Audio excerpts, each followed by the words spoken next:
But we are talking about the clinical presentation, not histology. How this patient will come to you.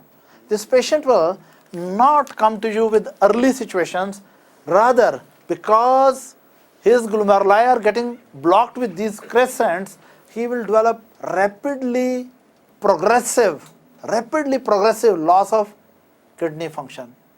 What they are developing? Rapidly progressive loss of kidney function. And in this patient, of course, all these things of nephrotic are there. All the problems related with nephrotic are there.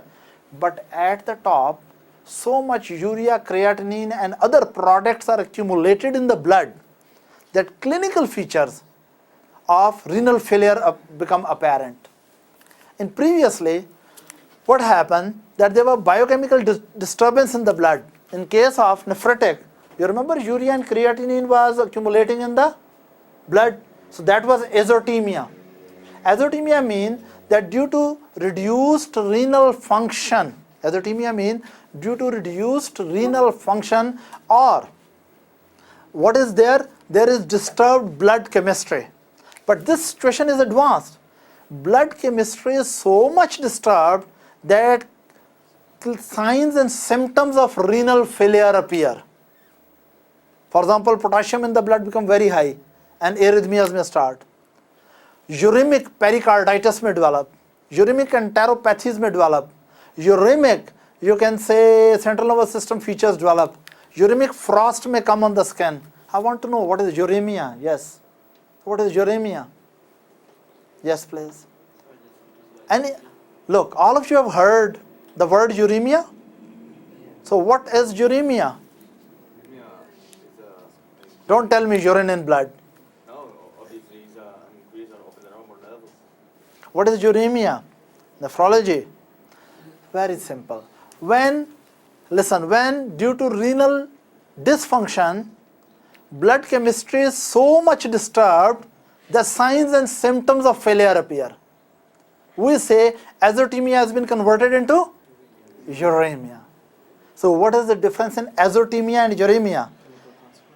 The only thing is, as if I say this patient has only azotemia, no uremia, it means his blood chemistry is disturbed due to renal dysfunction, but not enough to produce signs and symptoms of renal failure.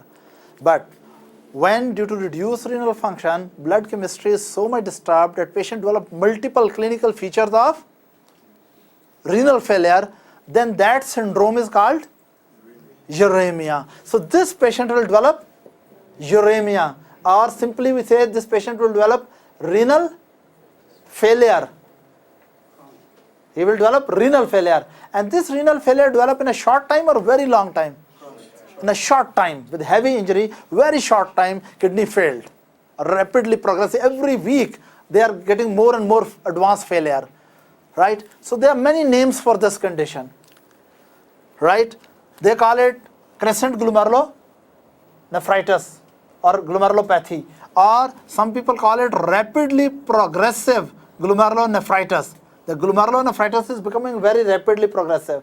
But clinically, this patient will come with acute renal failure.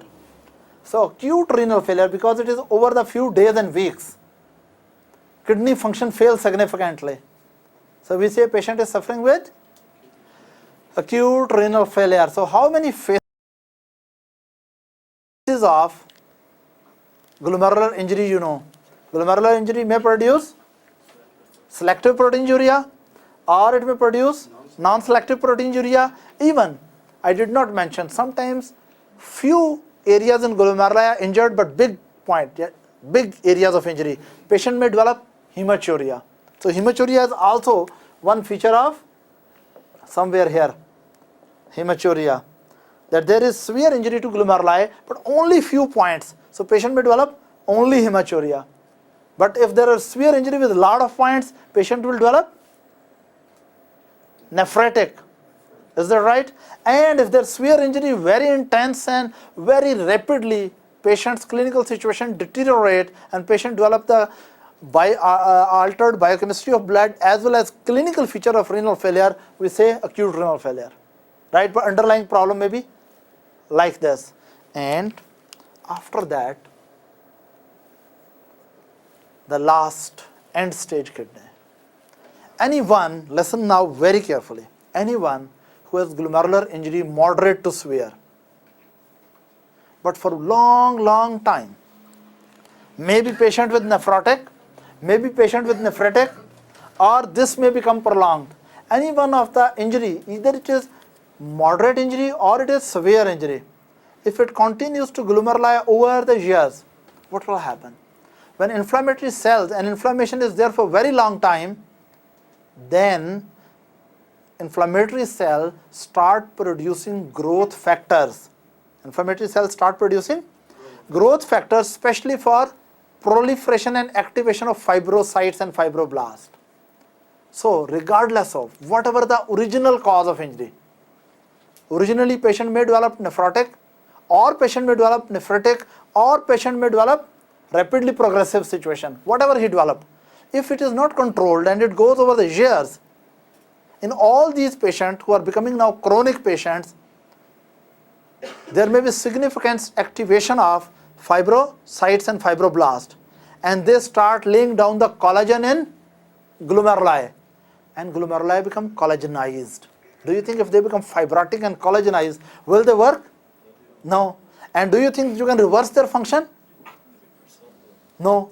So this progressive, irreversible damage to glomeruli will eventually lead to chronic renal failure. So chronic renal failure is a waste basket in which any one of them may come. Chronic nephrotic may come into this. Chronic nephritic may come into this. This never resolved may come into this. Right? So some patient may come to you just with the chronic renal failure, or we call it chronic glomerulonephritis, and when you do biopsy or when you study the kidney, you find that renal cortices are shrunken, renal glomeruli are fibrotic. Here you just find that all this is fibrotic and tubule is atrophied. Of course, nothing is passing through that, right? So glomeruli, fibrotic, they don't use the word fibrotic. Nephrologists use the word that glomeruli are hyalinized. Hyalinization of glomeruli.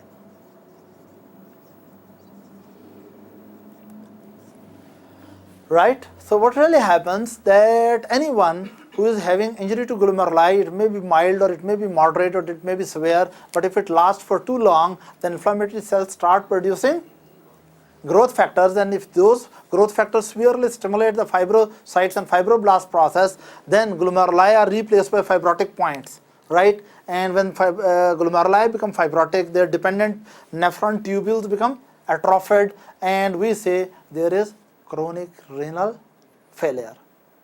Am I clear? And any one of earlier situation can go into chronic renal failure, and sometimes some patient may come with chronic renal failure and you don't know what was the original event. Right? You may come across a patient who has chronic renal failure, you do biopsy, glomeruli are fibrotic. You check out he is not hypertensive, he is not diabetic. Maybe previously he developed some degree of glomerular disease and that was not properly diagnosed and may remain asymptomatic. There are many patients who keep on having proteinuria of subnephrotic range for many years. Very mild injury but very prolonged injury, eventually replacing the glomeruli with fibrotic thing. So this concept clear? How these all things interlink with each other? Is that right? So here we will stop today. In the next lecture, what we will be discussing that in glomerular injury, what are the antigens which stimulate the injury? What are the immune mediated processes? Are they humoral or cell mediated? What are the immunological mechanisms of injury? Then immunological mechanism of injury, how they activate neutrophil, macrophage, complement system, platelet system, and eventually what type of histopathology and immunofluorescence changes come into kidney, like minimal change or membranous glomerulonephritis or membranoproliferative glomerulonephritis or IgA nephropathy or rapidly progressive glomerulonephritis, all these things, and eventually these things, what type of clinical phases they are developing.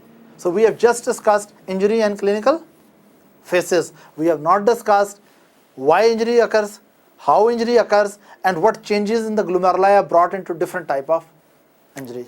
So that will be done next time. Class dismissed.